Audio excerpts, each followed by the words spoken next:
চিংড়ি সর্ষের রেসিপি করছি। তো কড়াই তেল দিয়ে দিয়েছি, সর্ষের তেল দিয়ে দিলাম কালো জিরে পরিমাণ মতন। এবার আমি লঙ্কা কেটে রেখেছিলাম, দুটো দিয়ে দিলাম। টমেটো পেঁয়াজ রেখেছিলাম, সেটাও দিয়ে দিলাম।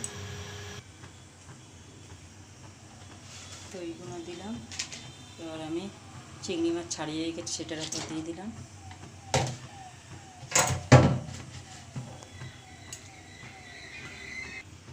পরিমাণ মতন হলুদ দিয়ে দিলাম, লঙ্কা গুঁড়ো দিলাম পরিমাণ মতন।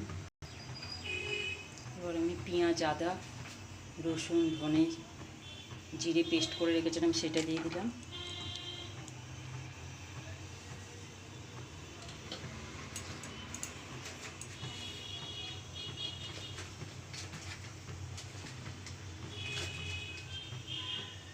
পরিমাণ মতো নুন দিয়ে দিচ্ছি।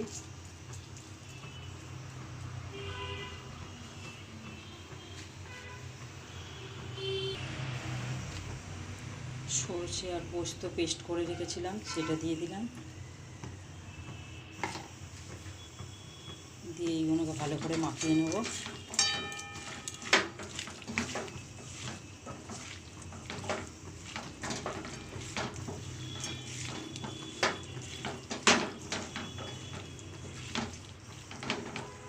এটা আমার মাখানো হয়ে গেছে। এটা মাখানো হয়ে গেছিলো, আর মশলা দিয়ে আবার জল রাখা ছিল, সেটা আবার দিয়ে দেবো আমি। দিয়ে গ্যাসটা আমি অন করে দিলাম, এটা ফুটতে দেবো। ফুটতে দিয়েছিলাম, এবার আমি এটা দেখে নিই, এটা হয়ে এসেছে। নেড়ে নেবো এবার।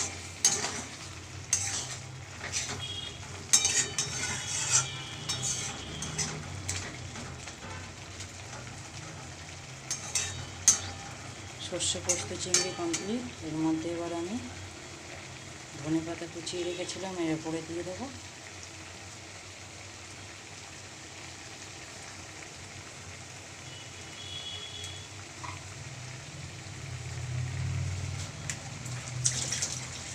আর একটু কিছুক্ষণ ফুটতে দেবো।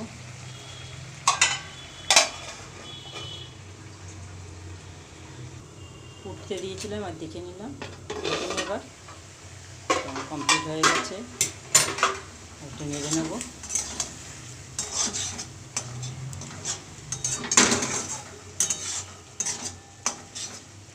এবার এটা আমি একটা পাত্রের মধ্যে ঢেলে নেব। তো কমপ্লিট হয়ে গেছে পোস্ত সর্ষে চিংড়ি। দারুণ রেসিপি, বন্ধুরা তোমরা করে দেখতে পারো। দারুণ লাগে রেসিপিটা, দুর্দান্ত একটা রেসিপি। তারপরে রেসিপিটা আমার কমপ্লিট হয়ে গেল।